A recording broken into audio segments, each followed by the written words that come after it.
Hello and welcome to Wildly Curious, a podcast that tells you everything you need to know about nature and probably more than you wanted to know. I'm Lara. And I'm Katie, and today starts our first season break mini episode, and we're going to be talking about volcanoes and the surprising things they've made, buried, and accidentally made cooler. A force destructive, but also really awesome. Yeah. If you haven't, go back to the end of the last season and listen to all about volcanoes and like what they are. And then we gave a brief overview of a third grade level of volcanoes 101 for you. Yeah. Alrighty. Well, do you want me to go first? Sure. Awesome. So Laura and I were going to kick it back and forth. We have 6 episodes total of these mini episodes every week. And then we'll kick off season 12. And we have so many new changes and surprises. So the first volcano I'm going to talk about and butcher every single time I say it. Oh, no. Is Popocatépetl. And yes, it does just trail off at the end there. No, it's in Mexico. Okay. So. Oh, geez.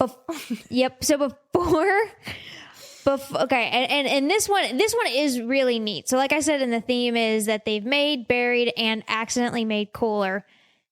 This is a buried one. Okay. So there's a volcano, and it has buried the world's largest pyramid. Ooh.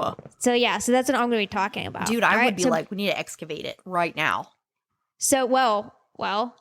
So before we get to the pyramid, though, let's talk about, like, obviously what the minisodes are all about, which is the volcano itself. Because it's not just any volcano. This one is called the Popocatépetl.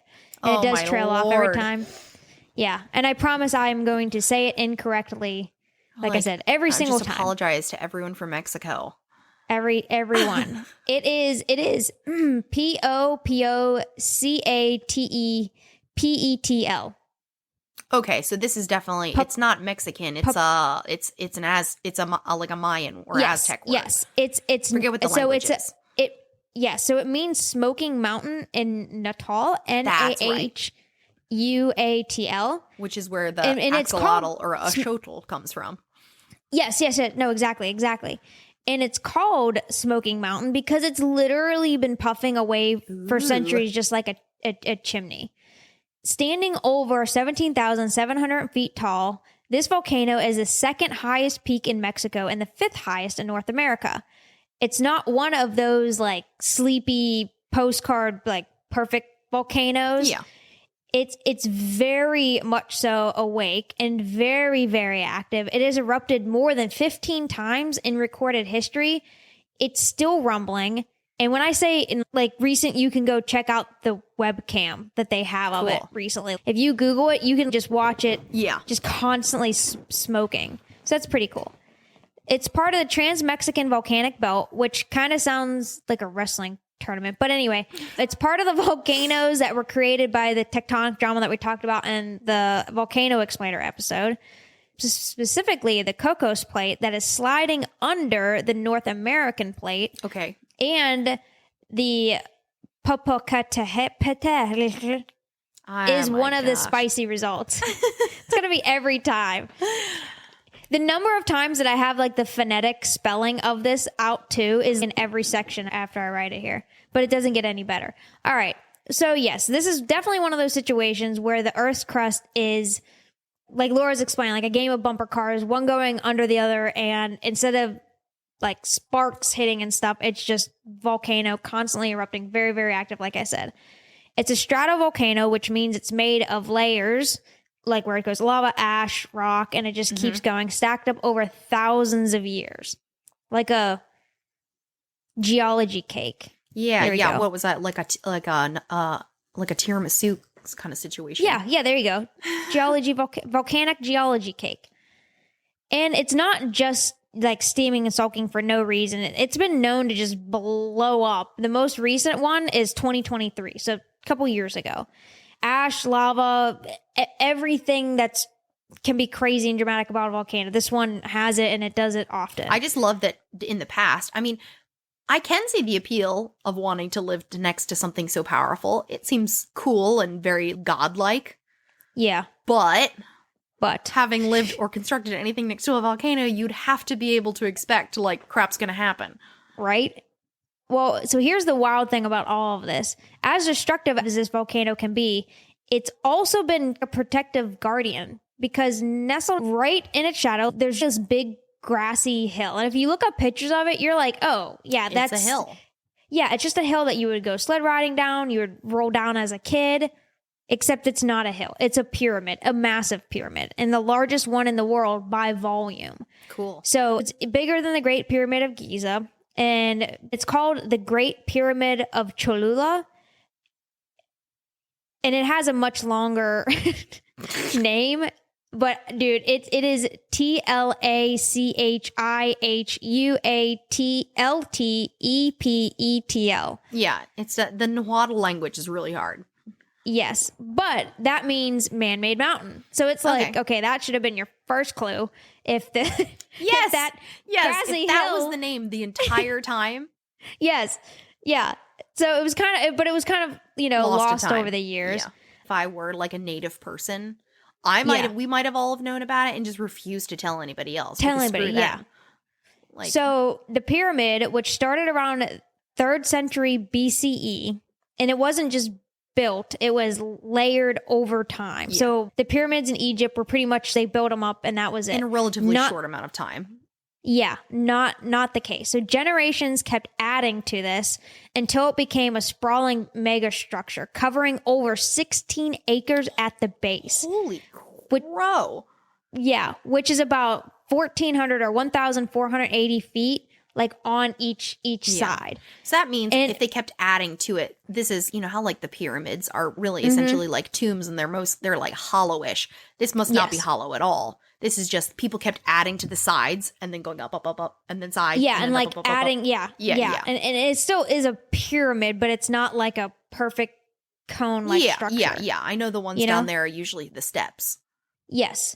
And so because of that, this one only stands because of how wide it is, and they didn't get like because again, a pyramid, but it's not a pointy pyramid. It only stands about 180 feet tall, which I say that, but still. So for comparison, Egypt's Great Pyramid of Giza is taller than 455 feet, but its base is only 13 acres. So it's significantly smaller. So this one that we're talking about, Cholula, wins in volume. It clocks in at roughly 4.45 million cubic meters, which is nearly double Giza's 2.6 million cubic meters. It's just low and squat. Yeah, right? Yeah, right? So while Giza is tall and like pointy show off, Cholula, it's a big, quiet, just absolute unit of a pyramid, really. Unit of a pyramid. I mean, but you know what I mean? It's like a... Yeah, it's just especially because it's solid, and the pyramid of Giza is like a short, stocky unit of a pyramid. Yeah. So after centuries of abandonment, so they were building this and everything, but after it was abandoned and help from the volcano constantly erupting, laying down ash and everything, it got buried. And so then people started to just leave because they're like, well, can't stay here. This keeps happening. Yeah. And so slowly, naturally, over time, it kept adding up layers and layers and layers. Everybody's gone. And then eventually it just looked like a hill, because if you go back to that episode, we talked about volcanoes, volcanic ash, everything like that. What is it? Natural fertilizer. It's really good for the soil. So it would layer, soil would come in, everything would start to grow, and then boom, another ash. And so it just layer. So in the 1500s, when the Spanish rolled in, they didn't recognize it at all as anything sacred or significant. They just said it saw a nice grassy hill and was like, you know what would look great up there? A church, because what else did they do? Which they built, and there's still a church there, by the way. Cool. Yeah, but the real twist is how they found this. So the pyramid wasn't discovered. Okay, so remember, happened 3rd BCE, built up, abandoned, everything. 1500s, Spanish roll in. They're like, oh my gosh, there's this nice hill. This would be perfect if we just put a church right up there. But then again, because of the area, the culture, and everything, they're like, well, we can't destroy a church.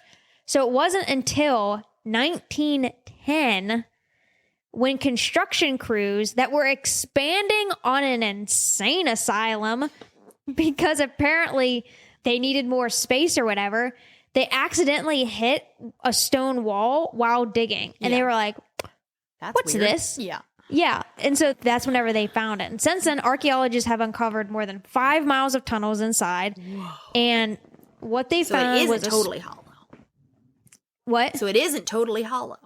It's not totally hollow. No. But I mean, or totally full is what I was thinking originally. Yeah. So it's not full at all. So it has 5 miles so far that they know of tunnels and everything. That is crazy. Of temples, ceremonial altars, elaborate staircases, pottery, and even murals. One of the murals, which is the most famous one, is of a drinking party, and it's called the Mural of Drinkers. And you have to look it up because think of the ancient Aztec, Inca, that artwork of boxy. But they're clearly all drinking and getting drunk. Yeah. So it is kind of funny. Dude, so cool. But also, if there's a real such thing as curses, like... Dude, that's got to be it. And you just build a church on top. You just, you know what? Boom. Our religion's better than yours. Especially some places where they, like, sacrifice people in there. You know what I mean? Oh, goodness. So the story, though, isn't just about the pyramids. Like we said, this is a mini-series about volcanoes. And normally, they are very violent and unpredictable forces. But in this one, it was actually... turned out to be a plot twist of something that was good. So take this area, and while it's been huffing and puffing for centuries, it has helped to protect, because not only, if you think of Pompeii, all right, when all the ash and everything covered, it hit it, but it also preserved it, like it fossilized it in a way. Because it was very fast. Basically, yeah, and that's essentially kind of what happened here. It's just like layers. And so it accidentally... not only buried it, preserved it. I didn't really find anything that they found any people or anything like any other than like physical things, because for the most part, it's not like it exploded and people were living there. It was clearly they abandoned. Had time to get out.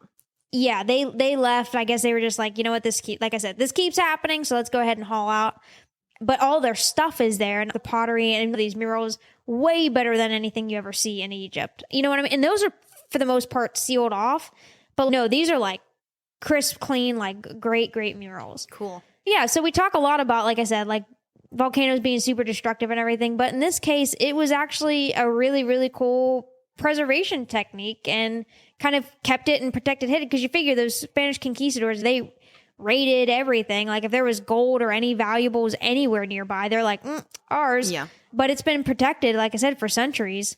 Until they discovered it in the early 1900s. That's so cool. Yeah. Is it open to the public?